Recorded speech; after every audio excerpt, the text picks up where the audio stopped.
Hello everyone, I welcome you on my channel. Today in this video we are going to learn about double imagination, which is the part of model जिसको हम book में use करते हैं, जो कि हमारा past के अंदर यूज़ होता है। ये डबल इमेजिनेशन होती है, दो सेंटेंस से मिली होती है और इसे हम इमेजिनेशन और कंडीशनली सेंटेंसेस भी बोलते हैं, जो कि पास्ट टेंस की तरह लगता है बट जनरली ये पास्ट टेंस होता नहीं है, क्योंकि बहुत से लोग पास्ट टेंस और इमेजिनरी सेंटेंस को सेम समझ लेते हैं। इमेजिनेशन वो पास्ट की ही होती है बट पास्ट नहीं होती, क्योंकि पास्ट टेंस में घटना घट चुकी होती है, the work which we did in the past tense, जो कि काम पास्ट में हुआ। बट इमेजिनेशन में ऐसा नहीं होता है, वो एक कल्पना होती है। कल्पना में वो घटना, वो इंसिडेंट हुआ नहीं होता। जैसे कि अगर ऐसा होता तो ऐसा होता, अगर मैं वहाँ जाता तो ऐसा करता, अगर तुम मेहनत करते तो पास हो जाते, जबकि ऐसा कुछ भी नहीं हुआ।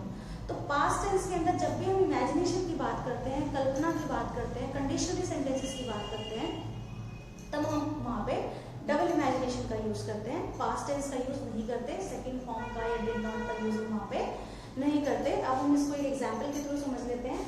जैसे कि है डबल इमेजिनेशन, जिसका रूल होता है इफ सब्जेक्ट हैव वर्ब की third form object, subject would have verb की थर्ड फॉर्म प्लस ऑब्जेक्ट। पहला सेंटेंस हम पहले रूल के अकॉर्डिंग बनाएंगे और दूसरा सेंटेंस हम दूसरे रूल के अकॉर्डिंग बनाएंगे, और दोनों ही रूल में हम वर्ब की थर्ड फॉर्म का यूज करेंगे। जैसे कि हमारे पास एग्जांपल है, अगर आप मेहनत करते तो आप पास हो जाते, जबकि वो फेल हो गया, वो पास नहीं हुआ। अब हमने यहाँ पे इमेजिनेशन यूज करी है कि अगर आप मेहनत करते तो पास हो जाते। सो if you had worked hard so you would have passed. अगर आप मेहनत करते तो आप पास हो जाते। अगर मेरे पास पैसे होते तो मैं आपको दे देता, जबकि मैंने आपको पैसे नहीं दिए, मैंने सिर्फ इसमें इमेजिनेशन यूज करी कि अगर होते तो मैं आपको दे देता। If I had money so I would have given you. अगर तुम वहां होते तो क्या करते, जबकि वो वहां पे नहीं था और उसने कुछ भी ऐसा नहीं किया, सिर्फ एक इमेजिनेशन है जिसमें मैंने पूछा आपसे कि अगर आप वहां होते, so if you had been there, तो आप वहां क्या करते। So what would you have done. इसमें डब्ल्यूएच फैमिली का यूज किया है क्योंकि इसमें डब्ल्यूएच फैमिली का यूज हुआ है। तो आप सेंटेंस को किसी भी तरीके से बना सकते हैं। अगर इसी इमेजिनेशन में दोनों सेंटेंसेस नेगेटिव में आ जाते हैं तो हम यहाँ पे हैड के साथ नॉट का यूज करेंगे, और अगर दूसरा सेंटेंस भी हमारा नेगेटिव में होता है तो हम यहाँ पे वुड के साथ नॉट का यूज करेंगे, राइट। कि अगर तुम मुझे बता देते तो मैं वहां नहीं जाता।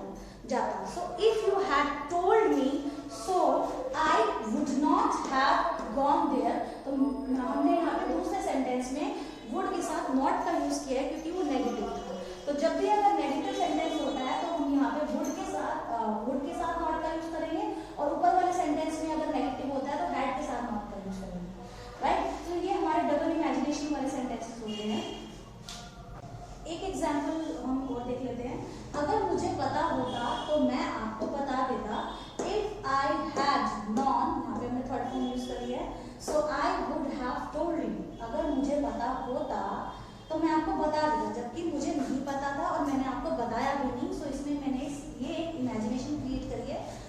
If I had known so I would have told you, right. So ये हमारी इमेजिनेशन सेंटेंसेस होते हैं जो पास्ट टेंस के अंदर कंडीशनली सेंटेंस कह लो आप इनको, चाहे इमेजिनरी सेंटेंस बोलो। तो इमेजिनेशन सेंटेंसेस इमेजिनरी के अकॉर्डिंग बनेंगे क्योंकि वो घटना हमारी हुई नहीं होती है, राइट। अब अगर हम इसको ये बोलते हैं कि मैंने ये चीज़ खाई, तो ये काम हुआ, राइट, जिसको हम पास्ट इंडेफिनाइट यानी कि सिंपल पास्ट में बनाएंगे कि मैंने ये खाया, आई एट, आई टुक। मैं इसे खा लेती तो ये इमेजिनेशन है, मैंने खाया नहीं। सो इस तरह के सेंटेंस हमारे इमेजिनरी सेंटेंसेस होते हैं। Thank you so much.